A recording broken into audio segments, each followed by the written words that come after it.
ओंकारं बिन्दुसंयुक्तं नित्यं ध्यायन्ति योगिनः कामदं मोक्षदं च ओंकाराय नमो नमः। अविरण शब्द गर्भ प्रक्षालित सकल भूतल कलंकाः मुनिर्पाशतीर्था सरस्वती हरितनोदितम् अज्ञानतिमिरान्धानां ज्ञानाञ्जनशलाकया चक्षुरुन्मीलितं येन तस्मै श्रीगुरुवे नमः। परं गुरुभ्यो नमः परम्पराचार्यगुरुभ्यो नमः। सकलकलशविध्वंसकं श्रेयसां परवर्धकं धर्मसम्बन्धकं भवजीवमनः प्रतिबोधकारकम् इदं शास्त्रं श्री योगसारनामधेयम् अस्य मूलग्रन्थकर्तारः श्री सर्वज्ञ देवाः तदुत्तरग्रन्थकर्तारः श्री गणधर देवाः प्रतिगणधर देवाः तेषां वचोनुसार श्रीमद् आचार्य प्रवर श्री योगिन्दु देवैः विरचितं मंगलम भगवान वीरो मंगलम गौतमो गणी मंगलम कुंदकुंदार्यो जैन धर्मोस्तु मंगलम सर्वमंगलमांगल्यं सर्वकल्याणकारकं प्रधानं सर्वधर्माणां जैनं जयतु शासनं जैनं जयतु शासनं कोटिशतं बालश्चैव कोट्यो लक्षांशीतितृकानि चैव पञ्चाशदष्टोत्तरसहस्रसंख्यां मेतच्छ्रुतं पञ्चपदं नमामि। अरिहन्तभासियर्थं गणहरदेवीं गन्त्यं समं प्रणमामि भक्तियुक्तो सुदनामो वयं शिरसा इच्छामि वन्दे सुदवती काउशुभुदुस्साविचुं अंगो अंगो पैने पावड़े पर्यमी सुत परमाणि योग कुब्बवे चूलिया चेव सुतथे धम्म काहिं शनिचकारं अंजेमि पूजेमि वन्दामि अमुत्सामि दुःखको ममको मोहिराव सुरैगमनं समाहि मरणं जय गुरु संपत्तियो मोचन। पौर्वाणिक स्वाध्याय वेदायाम पूर्वाचार्य अनुक्रमेण सकल कर्मक्षार्थं भावपूजा वंदना स्तव समितं श्रीमद् आचार्य भक्ति काय सर्वं करोमि।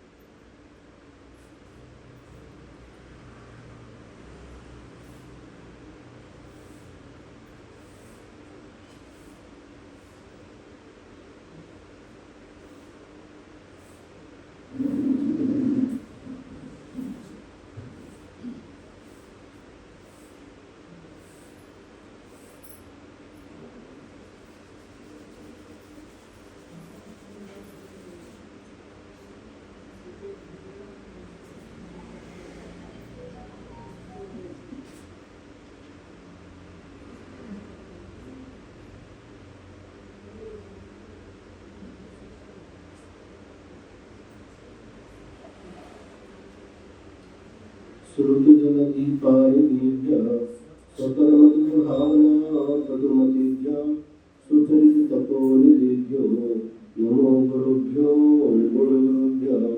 सतीश गुणसमग्रे पंचविहासारकर्णसन्दर्शे शिष्टानुग्रहकुशले धम्मैरेशया वन्दे गुरुभक्ति संजय तरन्ति संसारसागरं घोरं चिन्वन्ति अट्टकं जम्मर्मणपायन्ति ये नित्यं व्रतमन्त्रहोमनिरता ध्यानाग्निहोत्राकुलाः षट्कर्माभिरतास्तपोधनधनाः साधुप्रियाः साधवः शीलप्रावरणागुणप्रहरणाश्चन्द्रार्कतेजोदिताः मोक्षद्वारकपाटपाटनभटाः प्रीणन्तु मां साधवः गुरुवापान्तु नो नित्यं ज्ञानदर्शननायकाः चारित्राणो गम्भीरा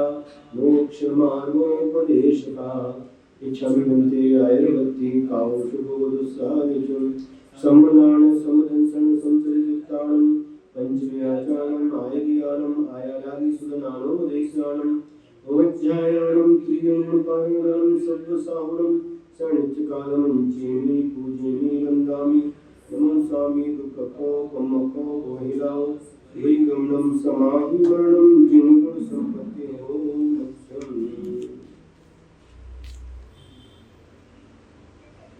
निर्मल छान करे ठया कम कलंक डहेनी अपालद्धौ जेन परु ते परम अपनवेगी ते परम अपनवेगी।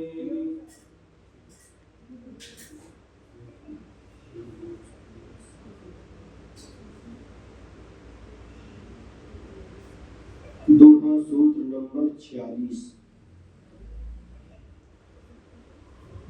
जय जर मरण करालियो तो जिय धम्म करेहि धम्म रसायन पियहि तुहु जिम अजरामर होहि। यदि जरा मरण करालितः तर्हि जीव धर्मं कुरु धर्म रसायनं पिब त्वं यथा अजरामरः भवसि। यदि भक्त जीव के लिए आचार्य महाराज उपदेश दे रहे हैं कि हे जीव, यदि तू जरा और मरण, जरा मतलब बुढ़ापा, जब जल चढ़ाते हैं पूजन करते समय तो जन्म जरा मृत्यु विनाशनाय जलम निर्वपामीति स्वाहा बोले। जन्म तो आपको पता है, मरण भी पता है, लेकिन इसके बीच में जो जरा है, जरा का मतलब बुढ़ापा है। हे भक्त जीव, यदि तू जरा और मरण से भयभीत है तो धर्म कर, धर्मम कुरु, और धर्म रसायनम पिब, धर्म रूपी रसायन का पान करो, जिससे यथा अजरामर भवसि, तुम अजर और अमर हो जाओगे। अजर का मतलब क्या है? जरा से रहित, बुढ़ापे से रहित अजर, और अमर यानी मरण से रहित। ऐसे अजर अमर पद को प्राप्त कर लोगे।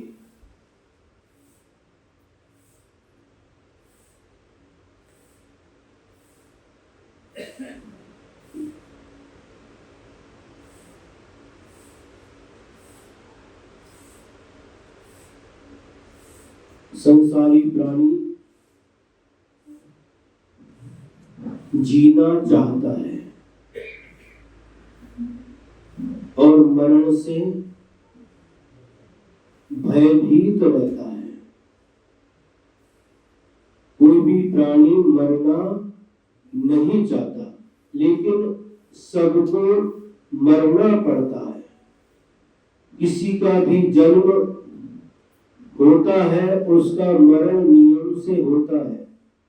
कोई अजर अमर होकर के जन्म नहीं लेता।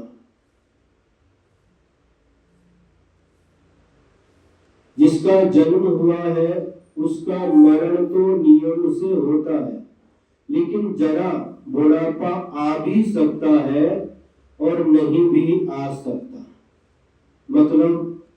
मतलब ये है, यदि कम आयु लेकर के आए हैं तो कोई बचपन में ही मर जाता है, कोई जवानी में मर जाता है, उसका बुढ़ापा नहीं आता। जिनकी अधिक आयु होती है उनकी वृद्धावस्था आती है, बुढ़ापा आ जाता है। और ऐसी वृद्धावस्था से बचने के लिए, वृद्धावस्था कोई चाहता नहीं, कोई चाहता है? जन्म लेना तो चाहते हैं, लेकिन मरना नहीं चाहते, और बुढ़ापे को भी कोई पसंद नहीं करता। क्यों?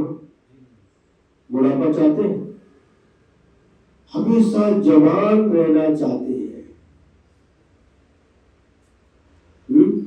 हमेशा जवान रहना चाहते हैं, और यदि बुढ़ापे के चिन्ह प्रकट हो जाते हैं तो उनको भी ढकते रहते हैं।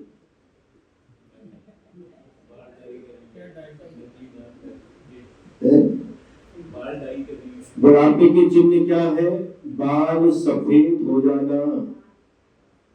पहले जब हम पुराण ग्रंथों को पढ़ते हैं तो राजा लोग जब कभी अपने एक भी सफेद बाल को देख लेते थे तो उन्हें वैराग्य हो जाता था।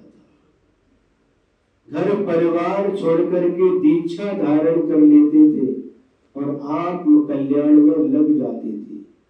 उनके लिए एक सफेद बाल भी वैराग्य के लिए कारण बन जाता था। और आज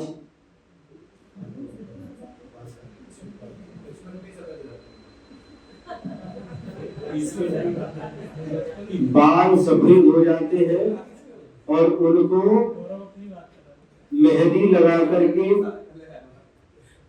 या फिर क्या बोलते हैं डाई करके काला कर लेते, बुढ़ापे के चिन्ह को छुपा लेते हैं। दूसरा चिन्ह क्या है? मुंह से दांत गिर जाना। जब मुंह से दांत गिर जाते हैं तो नई बत्ती सी लगवा लेते हैं, इसको भी छिपा देते हैं। ठीक है, ये दो चिन्ह तो आपने छिपा दिए, लेकिन चेहरे पर जो झुर्रियां आ जाती हैं,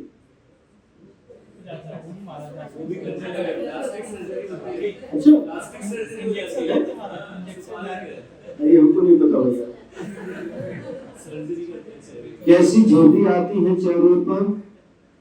देखो आपको एक उदाहरण देते हैं। जब कभी आप लोग दूध तपाते हैं भगोनी में तो उसके ऊपर मलाई आती है, उस मलाई को एक बार निकाल लो और दूसरी बार जो मलाई आती है उसको देखो।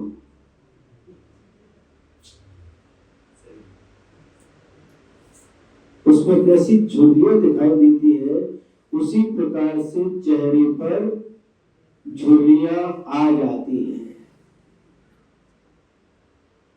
आंखों से दिखना कम हो जाता है तो चश्मा लगा लेते हैं। मोतिया बिंदु हो गई तो ऑपरेशन करा लेते हैं। कानों से सुनना बंद हो गया, कम हो गया तो मशीन लगा लेते। सब उपाय है आपके पास में। और घुटने में दर्द होने लगा तो घुटने भी बदलवा लेते हैं। और जब पैरों से चलना नहीं होता तो एक तीसरा पैर भी हाथ में ले लेते। हाथ में ले लेते, पैर को हाथ में लेते। हाँ, बैठ है या छड़ी लेकर के टेक करके चलने लगते हैं। और आगे जब और आगे बढ़ते हैं तो कमर झुक जाती है, 90 डिग्री का एंगल बन जाता है। देखा कभी?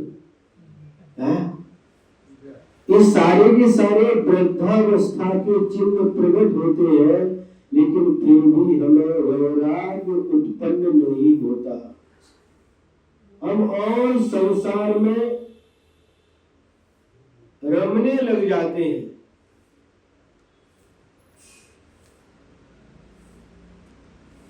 क्यों? संसार को छोड़ना नहीं चाहते। संसार में ही हमें अच्छा लगता है।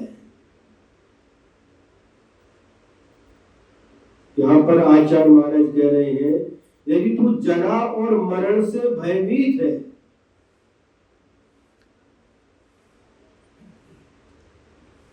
गुरु जी कहते थे, जवानी आती रहती नहीं और बुढ़ापा आता जाता नहीं। गुरु जी के ऐसे सूत्र वाक्य रहते थे जिसमें बहुत गहन अर्थ छिपा रहता था।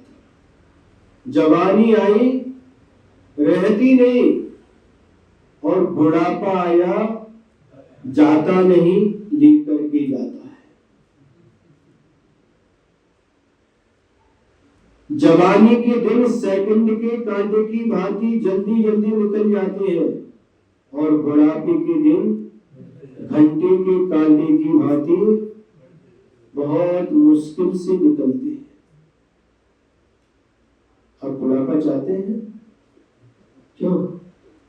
जवानों, नौजवानों, बुढ़ापा चाहते हैं? कौन चाहता है बुढ़ापा? कोई भी नहीं चाहता। तो अजीब ही हाथ हिला रहे हैं, हाथ कांपने लगते हैं, देखो गर्दन हिलने लगती है।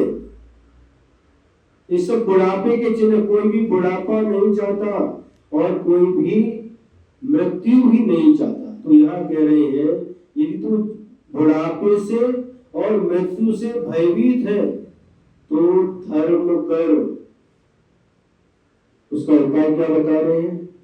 जो आप उपाय करते हैं वह वास्तविक उपाय नहीं है। तो चिन्हों को छिपा लेना। वास्तविक उपाय क्या है? धर्मम कुरु, धर्म करो।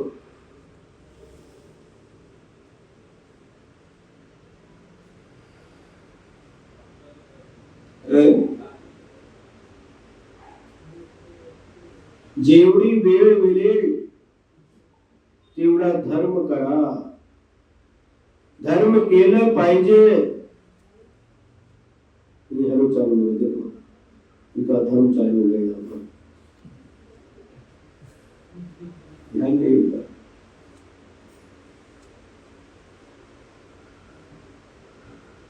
जन्म, जरा और मृत्यु, इसमें जन्म को नहीं लिया क्योंकि जन्म तो सभी चाहते हैं, किंतु बुढ़ापा और मृत्यु को कोई भी नहीं चाहता। इसलिए यहाँ पर आचार्य महाराज ने लिखा है कि यदि तू बुढ़ापे से और मृत्यु से भयभीत है, डरता है, तो धर्म कर और धर्म रसायन का पान कर। धर्म रूपी रसायन, एक ऐसी रसायन होते आयुर्वेद में, शिलाजीत आदि, कि उसका सेवन करने से बुढ़ापा जल्दी नहीं आता। लेकिन आता तो है, जल्दी नहीं आता। तो यहां पर कह रहे हैं तो धर्म रूपी रसायन का पान कर, और जिससे तू अजर अमर हो सके। अजर अमर कौन है? सिद्ध भगवान ही अजर और अमर है। देवों के जो पर्यायवाची नाम है उसमें एक नाम आता है अमर।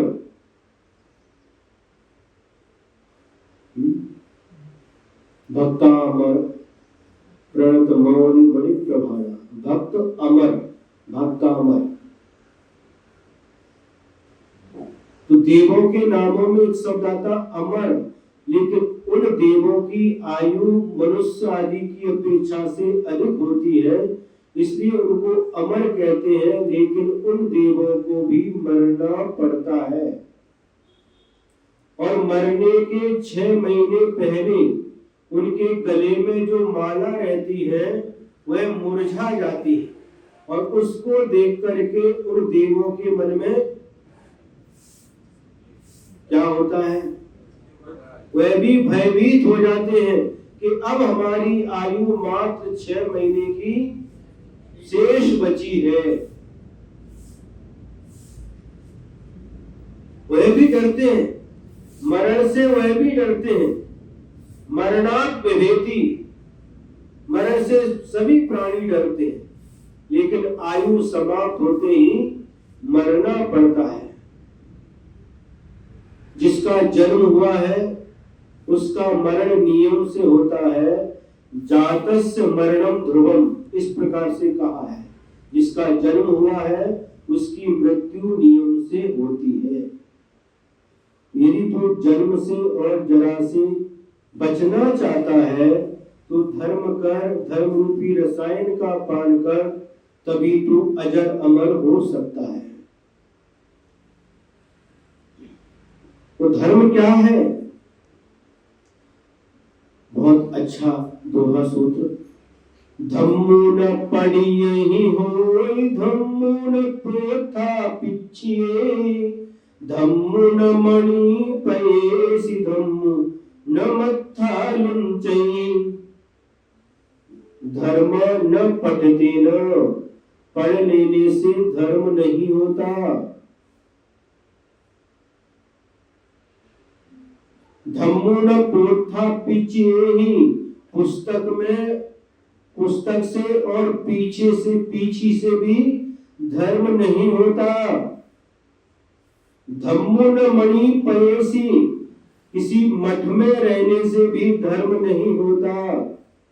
और मत्था लुंचिए, केस लोच करने से भी धर्म नहीं होता।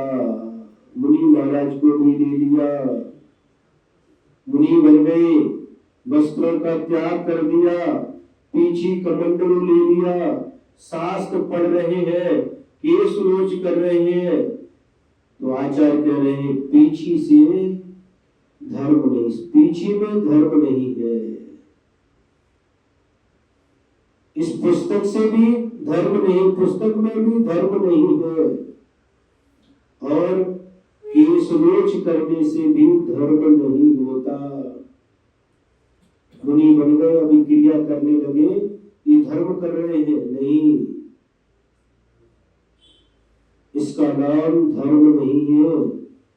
तो क्या इसका नाम अधर्म है? तो इसका नाम अधर्म है? अधर्म भी नहीं है, फिर क्या है? क्रिया तो है, लेकिन धर्म की क्रिया है या अधर्म की क्रिया है?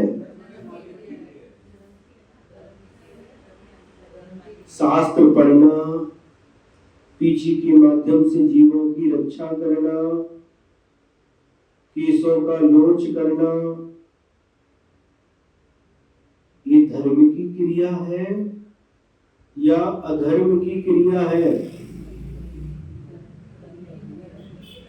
धर्म की क्रिया। लेकिन यहां पर कह रहे हैं ये धर्म नहीं है।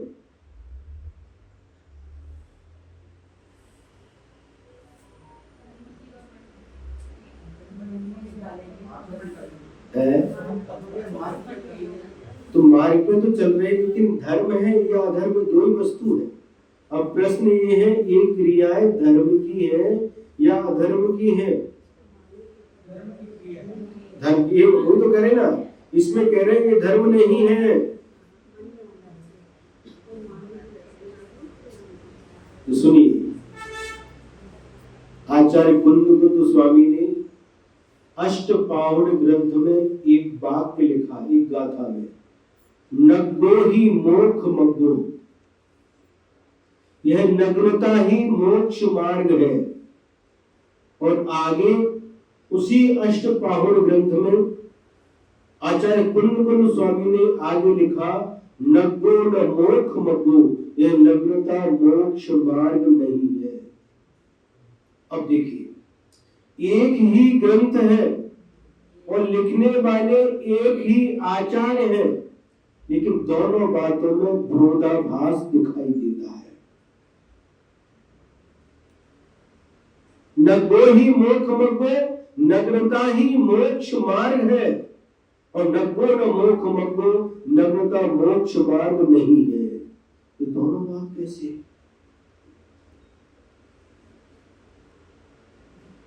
तो विरोधाभास हो गया। ये विरोधाभास नहीं है, क्योंकि महाराज स्पष्ट दिखाई दे रहा है। एक में नग्नता को मोक्ष मार्ग कह रहे हैं और दूसरी जगह नग्नता मोक्ष मार्ग नहीं है, ऐसा कह रहे हैं। ये कैसे? आपको समझ में आ रहा है? नग्नता के साथ आत्मकल्याण। अच्छा, और आत्मा के परिणामों के, अच्छा, आत्मा के परिणाम। और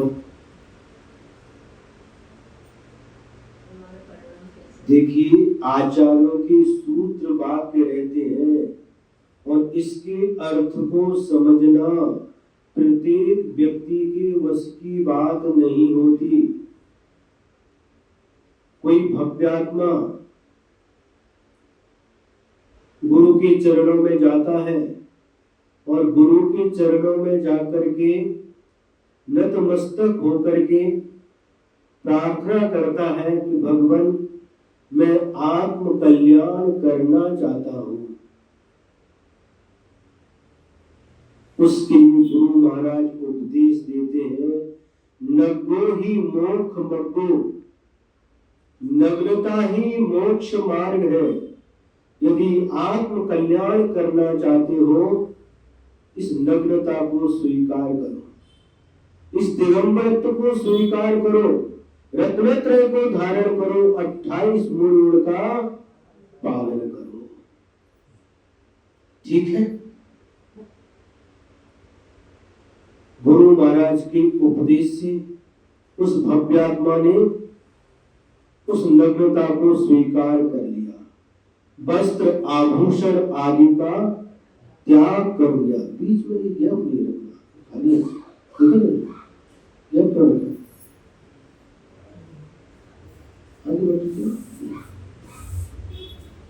क्या कहा?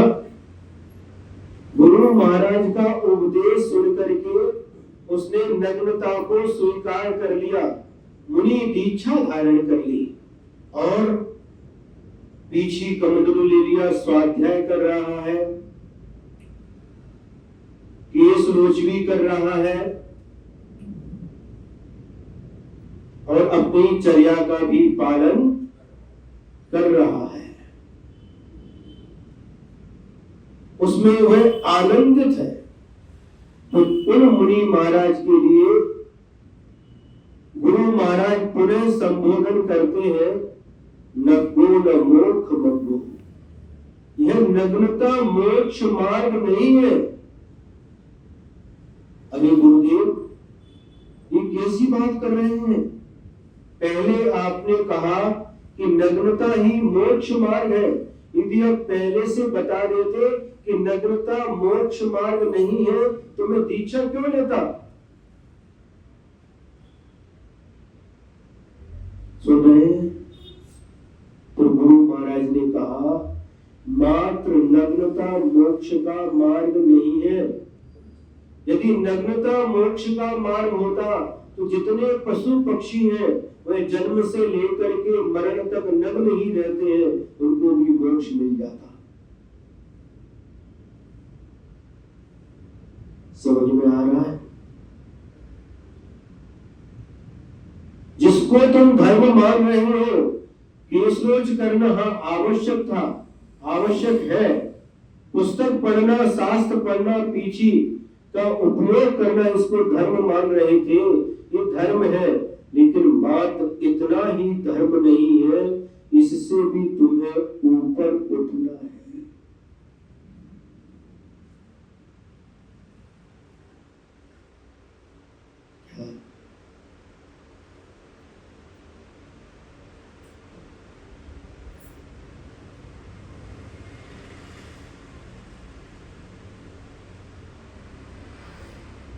समझ में आ रहा है? बहुत मार्मिक बात है।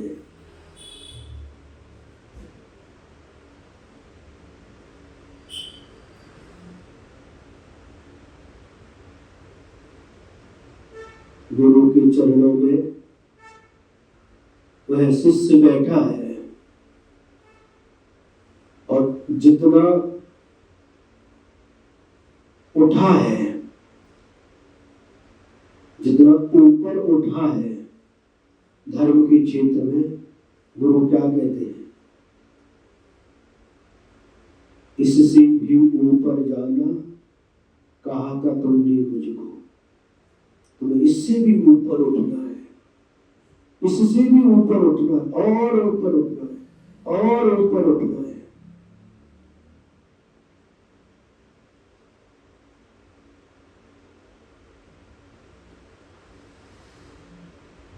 अब तुमको जिसमें तुम धर्म मान रहे हो, इससे भी ऊपर उठना है, तुम्हें भीतर जाना है। भीतर, हाँ ठीक है, भीतर चले जाते हैं, आत्मा के भीतर भीतर चले जाते, भीतर रूप में वहां चले जाते हैं। नहीं, गुरु जी ने बहुत शब्दों के बहुत बड़े खिलाड़ी थे गुरुदेव, ऐसे ऐसे शब्दों के अर्थ निकालते थे जहां पर हमारी बुद्धि पहुंच ही नहीं सकती। गुरु जी ने शायद मूक माटी में लिखा है, तुम भीतर जाओ, तुम भीतर जाओ, वही शब्द है, तुम भीतर जाओ, तुम भीतर जाओ।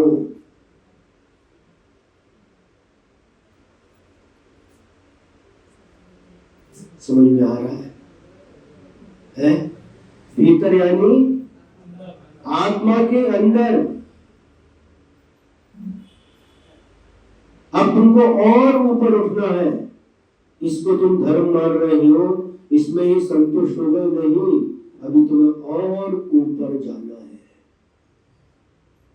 उस समय कहा नग्नो न मोक्ष मग्नो, ये मात्र नग्नता धारण करना, पीछे कमंडल लेना, केशरोच करना, स्वाध्याय करना, ये इतना ही धर्म नहीं है, इनसे भी तुम्हें ऊपर उठना है।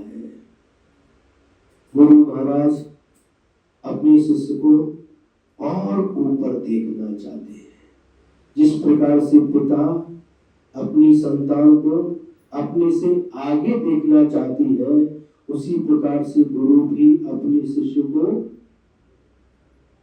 आगे देखना चाहते हैं।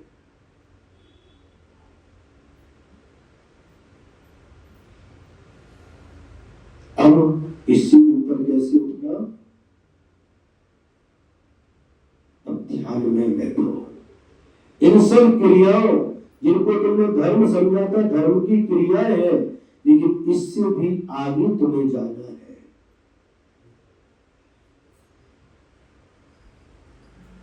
और ऊपर जाना है, और आगे जाना। तुम ध्यान में डूबो, बाहरी क्रियाओं से विराम लेकर के अब अपनी आत्मा में डूबो। गुरु जी की विशेषता थी, वह कभी सामने प्रशंसा नहीं करते थे, कितना भी अच्छा करो।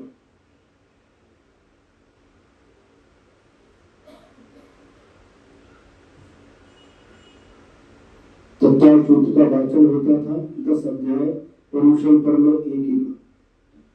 उस वाचन करने के बाद जाते थे तो कुछ ना कुछ गलती अवश्य बताते थे। तो क्या वो प्रशंसा करना नहीं चाहते? पीठ पीछे प्रशंसा करते थे, क्योंकि सामने कभी प्रशंसा नहीं करते थे। उनका कहना था शिष्य की यदि सामने प्रशंसा करे तो उसका विकास रुक जाता है, उतने में वो खुश हो जाएगा। तो गुरु उसको और आगे बढ़ाना चाहते हैं, और आगे बढ़ाना चाहते हैं।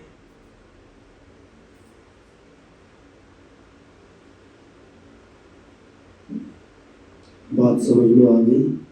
नग्नो ही मोक्ष नग्नो, शुरू में नग्नता ही मोक्ष मार्ग है, और बाद में नग्नता को ही सब कुछ समझने लगा, उन क्रियाओं को ही सब कुछ समझने लगा। तो उनके लिए कहा नग्नो न मोक्ष नग्नो, यह नग्नता मात्र मोक्ष का मार्ग नहीं है, इससे भी ऊपर जाना है, आत्म ध्यान करना है, आत्मचिंतन करना है, ये बाहरी चकाचौंध से दूर रहना है। गुरु जी बाहरी चकाचौंध से दूर रखने के कारण से ही प्राय करके गुरुदेव के चातुर्मास तीर्थ क्षेत्रों पर ही होते थे। कुंडलपुर है, रामटेक है, अमरकंटक है, बीनावाड़ा है, नैनागिरी आदि क्षेत्रों पर ही अधिकतम चातुर्मास करते थे। आवाज क्लियर आ रही कि गूंज रही? क्यों सुनो?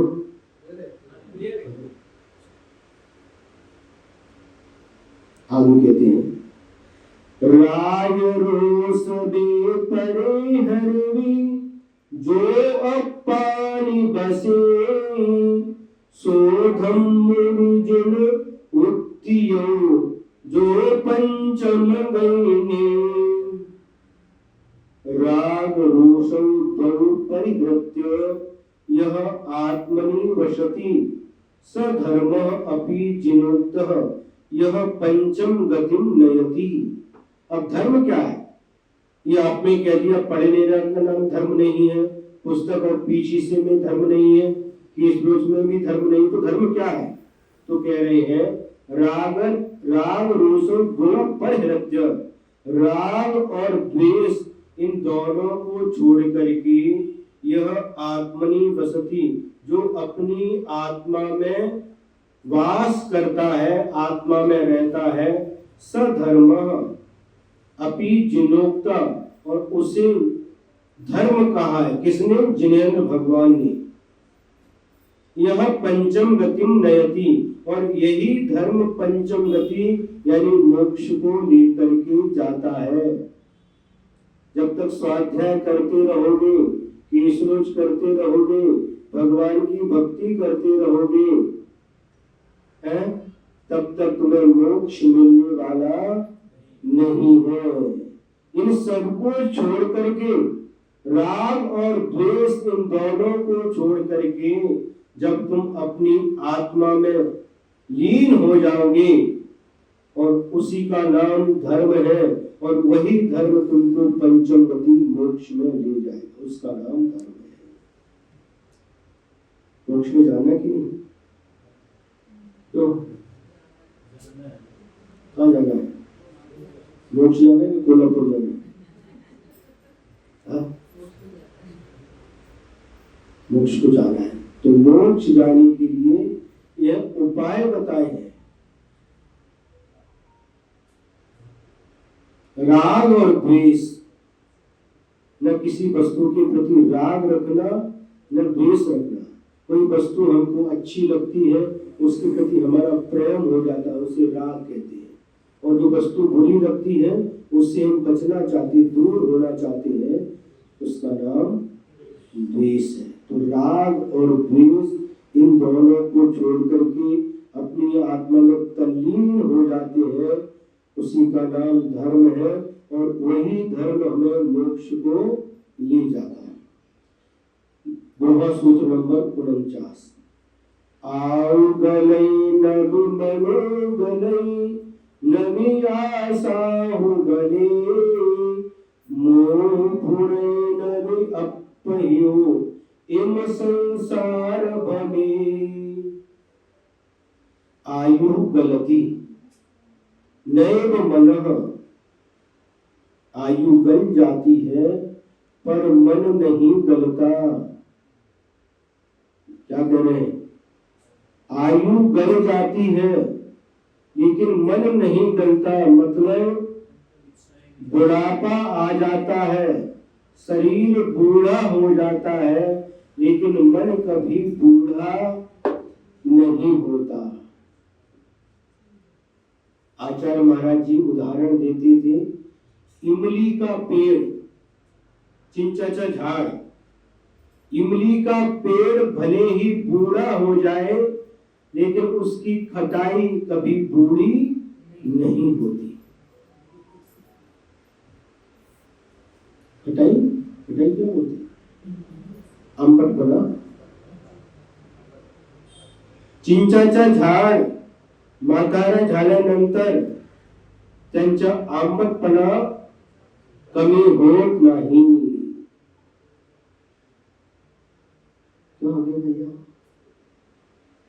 इमली का पेड़ भले ही बूढ़ा हो जाए, लेकिन उसकी खटास कभी बूढ़ी नहीं होती, उसकी खटास जैसी की तैसी रहती है। बूढ़े पेड़ की कभी इमली देखिए, उसको खा करके देखो,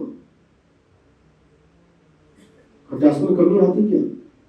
नहीं आती। कितना सुंदर उदाहरण है जैसी।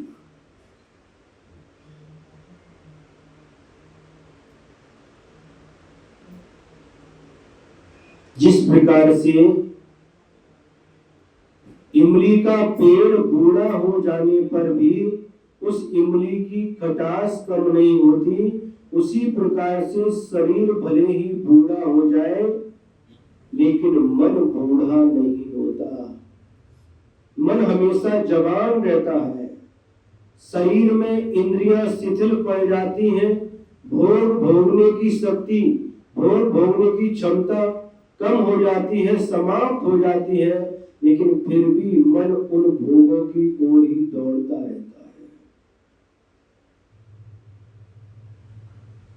मन उन भोगों को भोगना चाहता है, इंद्रियों में क्षमता समाप्त हो गई, फिर भी मन उन्हीं भोगों की तरफ दौड़ता रहता है।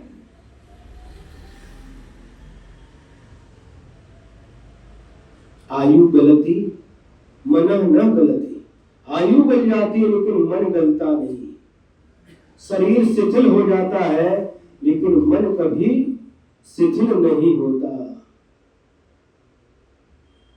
बूढ़े लोगों से पूछो, अभी आप लोगों को अनुभव नहीं है, जो बूढ़े हो गए उन लोगों से पूछो,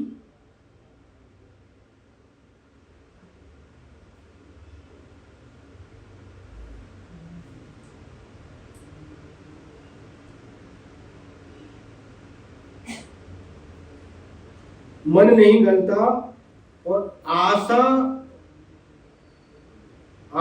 नैव गलती, और आशा भी नहीं गलती। आशा किसको कहते हैं? इच्छा है, तृष्णा। कभी आशा समाप्त होती है? क्यों?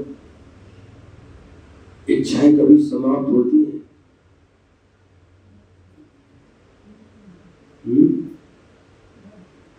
बढ़ती ही जाती है। बिल्कुल सही, आपने अपना अनुभव बता दिया। बिल्कुल अजून पाहिजे, अजून पाहिजे, और चाहिए, और चाहिए। हाँ बिल्कुल, माना करता था भोगों से बुझ जाएगी इच्छा ज्वाला, परिणाम निकलता है लेकिन मानो पावक में घी डाला। मैं सोचता था कि भोगों को भोगने से इच्छा समाप्त हो जाएगी, लेकिन परिणाम निकलता है जैसे अग्नि को बुझाने के लिए यदि हम घी डालते हैं तो अग्नि बुझती है क्या? और अधिक बढ़ जाती है। उसी प्रकार से भोगों को भोगने के बाद कभी भी वह भोगों की इच्छा आकांक्षा समाप्त नहीं होती और अधिक बढ़ती जाती है।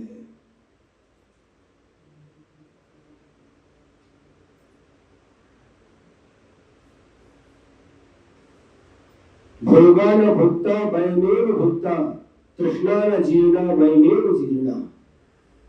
मैंने भोगों को नहीं भोगा, किंतु भोगों ने हमें ही भोग लिया। तृष्णा न जीर्णा वैनेव जीर्णा, मेरे मन की तृष्णा जीर्ण नहीं हुई, किंतु मेरा शरीर ही जीर्ण हो गया।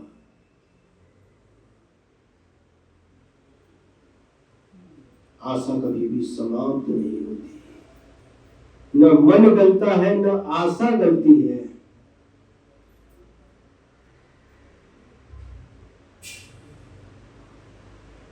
क्यों?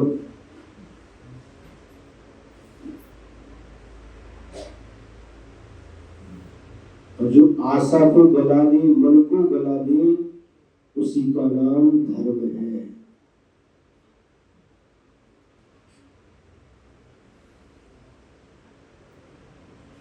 गुरु जी कहते थे, जिसका मन स्थिर है और पैर अस्थिर है उसका नाम श्रवण है, साधु है।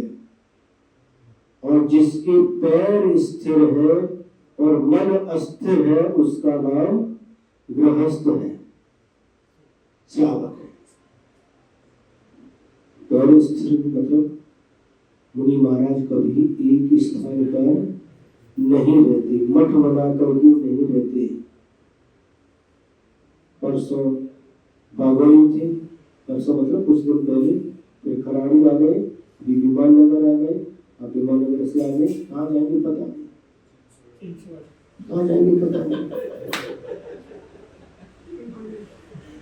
तो तो जिनके पैर स्थिर रहते एक जगह रहते नहीं, लेकिन मन जिनका स्थिर रहता है, अपने नियंत्रण में रहता है, उनका नाम साधु है। और जिसके पैर स्थिर होते हैं, पैर स्थिर मतलब बस चिंचवड़, हमारा चिंचवड़ चिंचवड़ पहुंच गए तो फिर वो कौन सी सोसाइटी है? क्वींस स्टोर में चले गए। अब कौन सा माला? 12वीं माला। 12वीं माला में कौन सा फ्लैट नंबर? उसका पूरा वहां तक लेकर के जाएंगे। अच्छी बात है, भावना अच्छी है, होना भी चाहिए। क्या कह रहे थे? क्या बोल रहे थे? हाँ, तो श्रावक के पैर स्थिर स्थान वही है, कहीं पर भी घूमेंगे लौट करके वही आएंगे। विमान नगर वाली विमान नगर, चिंचवड़ वाली चिंचवड़, सुस वाली सुस, बाकड़ वाली बाकड़, खराड़ी वाली खराड़ी है। और विमान नगर में भी वो बड़गांव शेरी वाली बड़गांव शेरी, चंदन नगर वाली चंदन नगर, कहाँ से आते वहीं। और उसमें जो घर है उसी घर में जाते। कभी भूल करके किसी दूसरे घर में जाते क्या है? मारामारी हो जाएगी। कभी भूल करके भी 12वीं माला है लेकिन दूसरे में पहुंचने नहीं, अपने ही घर में जाते हैं, क्योंकि उसको अपना समझा है, उसके प्रति स्वामित्व का भाव है, उसके प्रति ममत्व का भाव है, इसलिए लौट फिर करके वहीं जाते हैं। गंगावेश कोल्हापुर में एक स्थान है। कोल्हापुर में 2023 में चातुर्मास हुआ था, 23 में, और आज भी 23 जून है।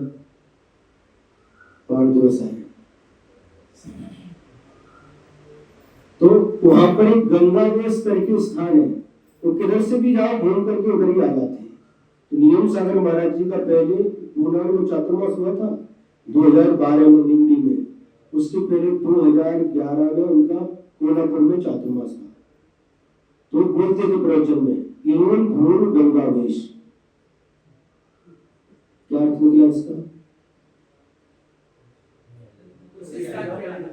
घूम फिर करके वही आ जाते हैं, इवन भूर गंगावेश।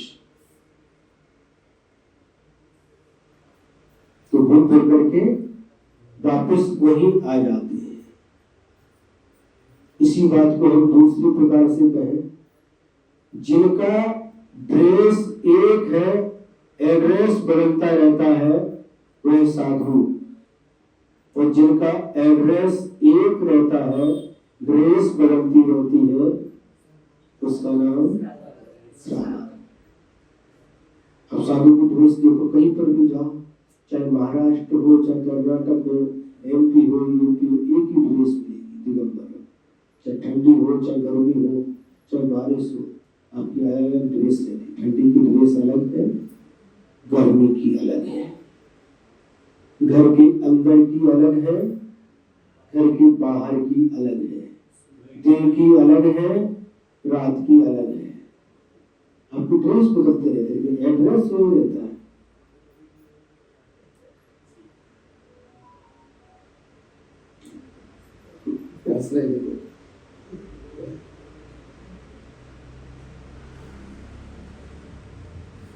मोह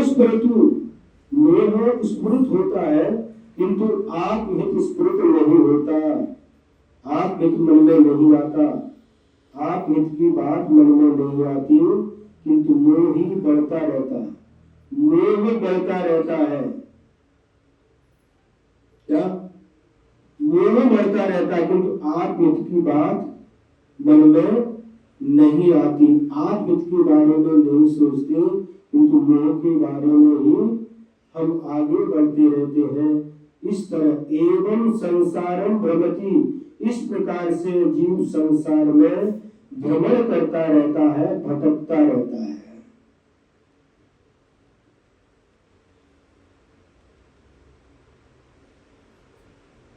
दोहा सूत्र नंबर 50। जे हम मन विषय रमय तिम जई अपमुने जोई भले हो जोई यहु लहु निवान नहीं यथा मनः विषयाणां रमते तथा यदि आत्मानं जानाति योगी भणति भो योगिनः लघु निर्वाणं लभ्यते।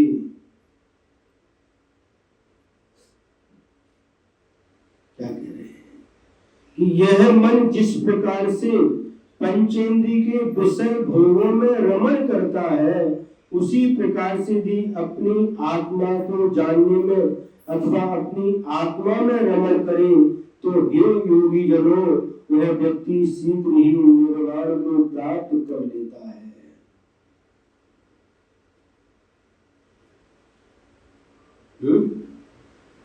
कितनी सरल भाषा में और कितने सधे हुए शब्दों में आचार्य महाराज कितनी गंभीर और अर्थ भरी बात को कह देते हैं।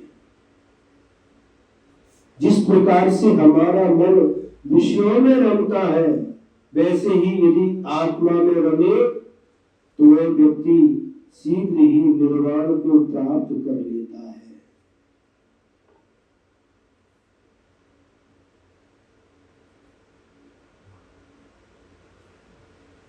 अनादिकाल के संस्कार इस जीव के ऊपर इस आत्मा के ऊपर ऐसे पड़े हैं कि वो विषयों की ओर दौड़ता है। कौन सिखाता है? इसके लिए कोई पाठशाला होती है? कोई कॉलेज होता है, यूनिवर्सिटी होती है, कोई सिखाता है?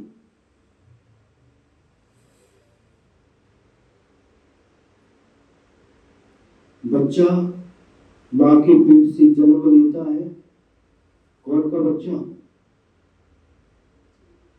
गाय के बच्चे को देखो, हिरण के बच्चे को देखो, और जन्म लेते ही मां के पेट से बाहर आया, अभी थोड़ा ही समय हुआ, उठ करके खड़ा हो जाता है और जहां गाय के स्तन है दूध पीने के लिए जाता होता।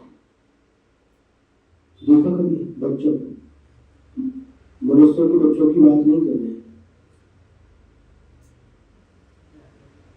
क्योंकि वो धीरे धीरे सीखते हैं। देखा कभी जन्म लेते ही वो उछल कूद करने लगता है और मां के स्तन उधर उधर जाता है और दूध पीना प्रारंभ कर देता है। इसने उसे दूध पिलाना सिखाया।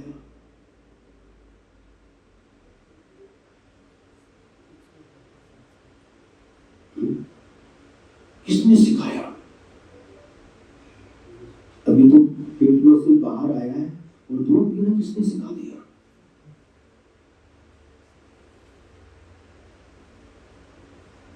देखो कभी क्या हो गया भैया सुबोध भाई? किसने सिखाया उसको दूध पीना? अब बड़े होने के बाद तो उसको पता चल जाता है, लेकिन अभी पेट से बाहर आया है तो दूध पीना किसने सिखाया उसको?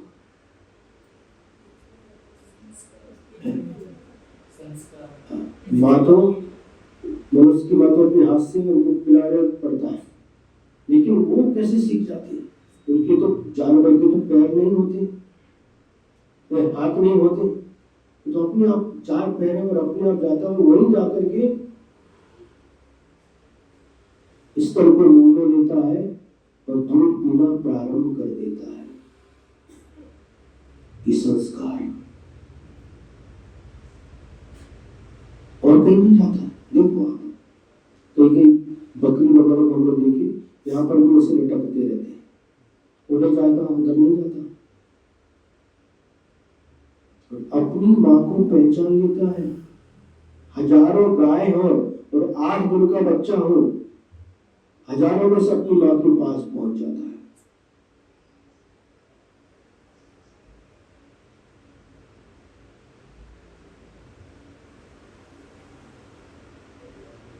तो पंचेंद्रिय के जो विषय है वह सिखाना नहीं पड़ते, अनादिकाल के संस्कार होने के कारण से अपने आप और उसी ओर बढ़ता रहता है।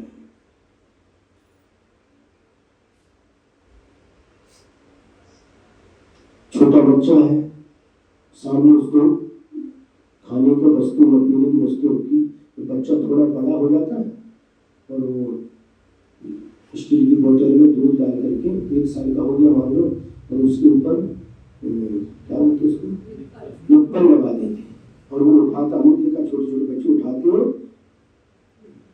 और वो कभी मुंह की जगह कान में लगाते हो, नाक में लगाते हो, डायरेक्ट मुंह में ही जाता।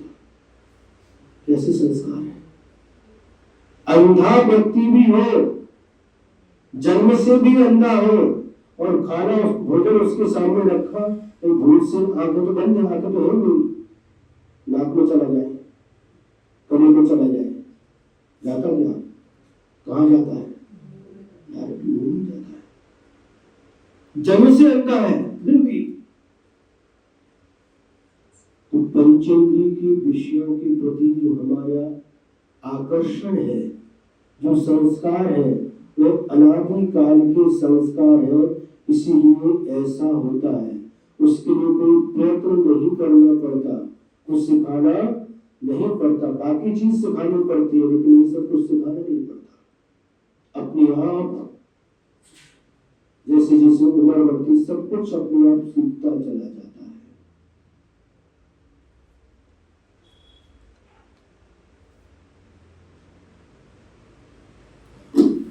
जिस प्रकार से पंचेंद्रिय और पंचेंद्रिय के विषयों में रमण करता है, उस प्रकार से यदि आत्मा में रमण करो तो शीघ्र ही मोक्ष को प्राप्त कर लेता है। रुचि की बात है। एक छोटा सा प्रसंग सुना करके समाप्त करते हैं। जिस समय रावण और राम के बीच में युद्ध होना था, तो रावण शांतिनाथ भगवान के जिनाने में जाकर के इतनी एकाग्रता के साथ भगवान की भक्ति करता है, ध्यान करता है कि भक्ति करते करते वीणा बजाता है और वीणा का तार टूट जाता है, तो अपनी नस निकाल करके उसकी जगह लगा देता है। इतना तल्लीन हो जाता है और एकाग्रता के साथ इतना जप करता है, इतना जप करता है। रवि शरण महाराज जी ने पद्म पुराण में लिखा है कि यदि वह इतनी एकाग्रता के साथ ध्यान करता मुनि बन के, तो केवल ज्ञान को प्राप्त कर लेता। आपको कुछ नहीं करना, क्या करना है? हमारा कुछ नहीं करना, आप प्रवचन पूरी का पूरा करो और हम अपने घर को वापस, हाँ जाओ, घर जाना है, बिल्कुल सबको घर जाना है, लेकिन इस बात को भी ध्यान में रखो, ये घर हमारा नहीं है। ये कैसी बात कह रहे महाराज, हमने खरीदा है। हाँ ये बता रहे थे अभी आज कौन, अपने रितेश भैया, फ्लैट एक ही फ्लैट 4-4 करोड़ का, 5-5 करोड़ का एक ही फ्लैट।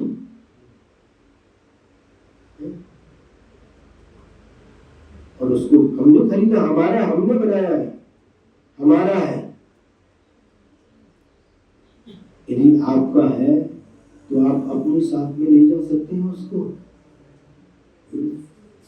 जाते समय सब कुछ छोड़ करके जाना पड़ता है। जिसको माझा घर, माझी बायको, माझी आई, माझी वडील, माझी भाऊ, माझी जाऊ है, क्या क्या बोलते, माझा माझा करते चले जाते हैं। कुछ भी साथ में लेकर के नहीं जाते, न कुछ लेकर के आते हैं, न कुछ लेकर के जाते हैं। सब कुछ यहीं पर छोड़ करके चले जाते हैं। जीवन भर तक जिसको कमाया, जिसके लिए दिन रात एक कर दिया, वो सब कुछ यहीं पर छूट जाता है। लॉकर बंद रहता है, चाबी भले ही आपके पास हो लेकिन चाबी भी आप नहीं छोड़ करके चले जाते, स्वरूप भी यही छूट जाता है। जिसको अपना घर कहते, सुनो क्या बोल रहे, जिसको अपना घर कहते हैं वह वास्तव में अपना नहीं है, उसको भी छोड़ करके जाना है। और छोड़ना दो प्रकार से होता है, या तो अपनी इच्छा से अपने पैर से चल करके छोड़ दो, नहीं तो चार लोग